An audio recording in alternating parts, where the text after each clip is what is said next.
Hi hello friends, நாம் இந்த வீடியோவில் எதை பற்றி பார்க்க போகிறோன்னா, அரசு ஊழியர்களுக்காக ஒரு புதிய ஓய்வூதிய திட்டத்தை மத்திய மாநில அரசுகளுக்காக மத்திய அரசு உருவாக்கியிருக்கு. அதை பற்றி தெளிவாக நம்ம இந்த வீடியோவில் பார்க்கலாம். அரசு ஊழியர்களுக்காக ஒருங்கிணைந்த ஓய்வூதிய திட்டத்திற்கு ஒப்புதல் அளித்து நடைமுறை செய்யப்பட உள்ளது. நடைமுறைக்கு ஒப்புதல் அளிச்சிருக்காங்க அப்படின்னு சொல்லியிருக்காங்க. அந்த ஓய்வூதிய திட்டத்தோட பேர் யூனிஃபைடு பென்ஷன் ஸ்கீம் யூபிஎஸ் அப்படின்ற ஓய்வூதிய திட்டத்தை அறிமுகம் செஞ்சுருக்காங்க. மத்திய அமைச்சரவை ஒப்புதல் அளித்ததை மத்திய தகவல் ஒலிபரப்பு மற்றும் ரயில்வே அமைச்சர் அஸ்வின் வைஷ்ணவ் செய்தியாளர்கள் சந்திப்பில் சொல்லியிருக்காரு. அதை பற்றி நம்ம முழுசாக பார்ப்போம். இந்த ஒருங்கிணைந்த ஓய்வூதிய திட்டத்தின் மூலமாக 23 லட்சம் பேர் அரசு ஊழியர்கள் பயன்பெறுவாங்க. மத்திய அரசு ஊழியர்கள் பயன்பெறுவாங்க அப்படின்னு சொல்லியிருக்காங்க.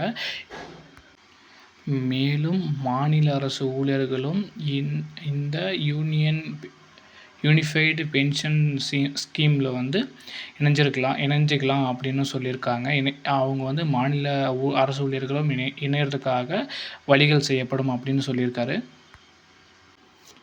இந்த ஒருங்கிணைந்த ஓய்வூதிய திட்டம் ஏப்ரல் 1, 2025 நடைமுறைக்கு வரும்னு தெளிவாக சொல்லியிருக்காரு.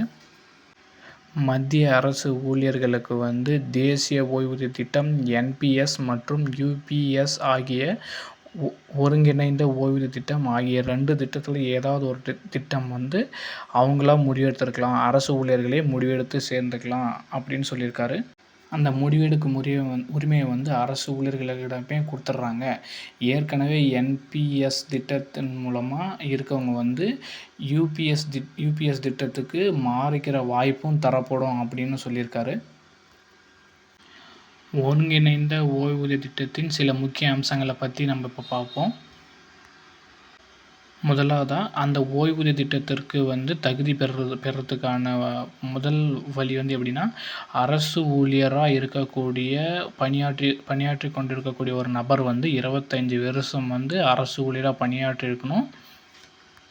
அப்படி அரசு ஊழியராக 25 வருடங்கள் பணியாற்றிவிட்ட பின்பு ஓய்வு பெறும்போது அவர்களின் கடைசி 12 மாதங்களில் பெற்ற ஊதியத்தை சராசரியாக எடுத்து அந்த சராசரியில் 50% எவ்வளோ வருதோ அந்த அமௌண்ட்டை தான் ஓய்வூதியமாக கொடுக்குறாங்க.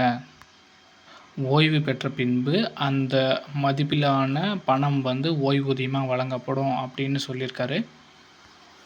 அது மட்டும் இல்லாத ஒரு அரசு ஊழியராக ஒரு நபர் 10 ஆண்டுகள் சேவை செய்திருந்தால் குறைந்தபட்சமாக ரூபாய் 10,000 மதிப்பிலான ஓய்வூதியத்தை UPS திட்டத்தின் மூலமாக பெற்றிருக்கலாம். குறைந்தபட்சமாக அவர் 10 வருஷம் ஆட்சி செஞ்சிருந்தாலே அவர் அந்த 10,000 மாத ஓய்வூதியமாக பெற்றுக்கலாம் அப்படின்னு சொல்லியிருக்காரு. அப்படி ஓய்வூதியம் பெற்ற நபர் இறந்துட்டாங்கன்னா அதுக்கப்புறமா அவங்களோட அதன் பின்பு அவங்களோட குடும்பத்துக்கு அவர் பெற்றிருந்த ஓய்வூதியத்தில் எவ்வளோ அமௌண்ட் இருக்கோ அதில் 60% கட்டாயம் அவங்களோட குடும்பத்து ஆட்களுக்கு ஓய்வூதியமாக வழங்கப்படும் அப்படின்னும் சொல்லியிருக்காங்க.